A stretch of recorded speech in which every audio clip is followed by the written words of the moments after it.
Truly we are living in strange times, a world where new Marvel and Star Wars movies are greeted with almost universal indifference, and a movie about a fat Italian plumber chugging magic mushrooms to fight a giant dinosaur is on track to make over $1 billion.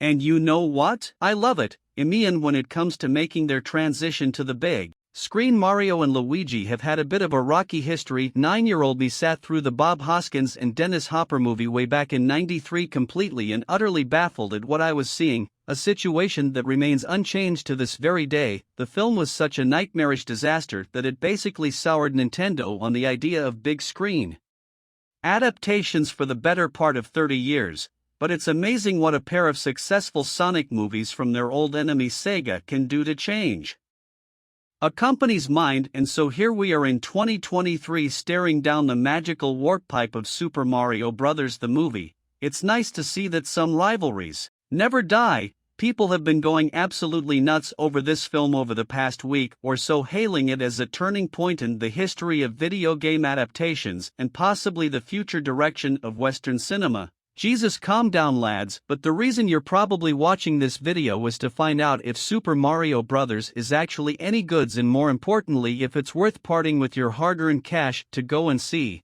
Well, the answer is yes. Mostly see, Super Mario Bros. Is the kind film that's tailor-made for precisely two kinds of people: young kids who enjoy bright colors and fast-paced action, and middle-aged gamers looking to relive their childhoods. If you fall into either one of these categories, then you're probably going to have a blast with this movie, and if you don't, then you're probably going to be left wondering what you just saw. So what? Shut up.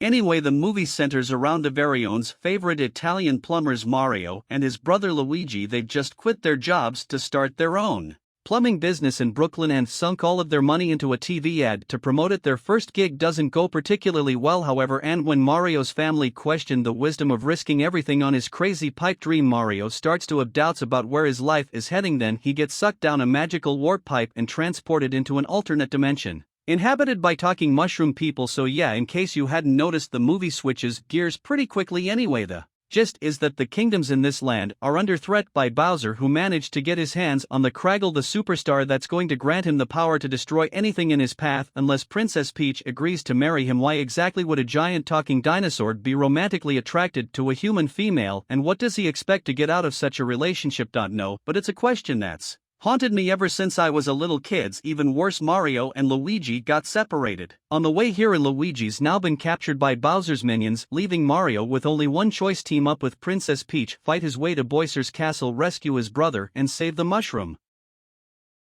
Kingdom. Oh yeah, and in order to get there, they're going to need an army, which means recruiting Donkey Kong to join the fights. As I said earlier, this movie is heavy on references and jokes and callbacks to the classic platforming games, and if you're not familiar with the law of those games, then you're definitely going to be left wondering what's going on. That being said, for people like me who wasted months replaying every level of Super Mario World or Donkey Kong Country looking for every possible hidden secret, it's a pretty cool experience when you realize how much stuff they were able to cram in here. There's a definite sense of reverence for the source material and a desire to reward longtime fans of the games. Oh my goodness, respect for the lore and for the customers.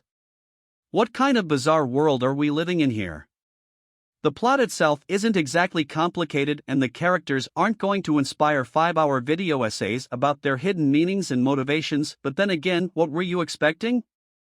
The original games weren't exactly heavy on story either, and I don't think many kids back then were desperate to know Mario's entire personal history or the intricate political situation of the Mushroom Kingdom. That being said, though, I think there was more scope to tackle slightly more complex ideas than they did here. The best animated movies are the ones that appeal to both kids and the adults that took them to the movie theater in the first place, working in subtle but mature story and character beats that appeal to different generations.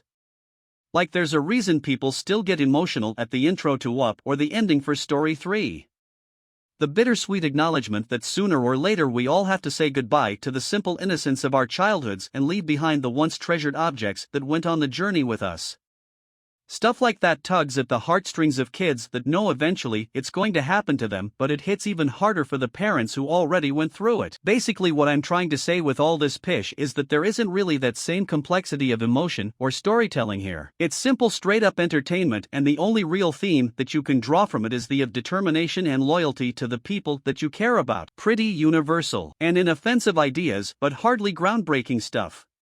But as simple as they are, I think most of the characters come across as likable and fun. Mario's a plucky underdog that everyone underestimates, driven by family loyalty, unable to pick himself up and carry on when the going gets tough. He struggles and fails, but never quite gives up and always finds a way to pull through to the ends. Luigi's timid and reluctant, preferring to follow his brother's lead and always looking to protect him. He's probably the least well-served character in the movie, since he spends most of his time locked up waiting to be rescued, and although he does redeem himself at the end, it would have been nice to see the two brothers working together a bit more. Princess Peach seems to be the biggest bone of contention for most people, and it's not hard to see why. The modern Hollywood trend of elevating female characters into annoying, obnoxious girl bosses who can do everything that men can do but better is pretty well known at this point, and if the rumors are true, that's exactly what studio had planned before Nintendo stepped in and overruled them, and if that's the case, then hats off to